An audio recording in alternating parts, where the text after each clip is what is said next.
Hello friends, welcome back to the new video guys. In this video guys, we are going to talk about guys Poco phone setting guys. In this video guys, I am going to show you guys how can you check your device name in your Poco phone. Guys, you want to check your phone device name in your Poco phone. So guys, you can check it easily guys. In this video guys, I am going to show you guys how can you check it.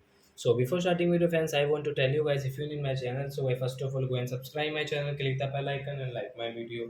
So it's now time to start video fan. First of all guys, open your phone setting to check your phone device name. So as you can see guys, this type of setting guys. So guys, what will you have to do guys? You will have to click on guys your first one setting guys. You can see your about phone setting.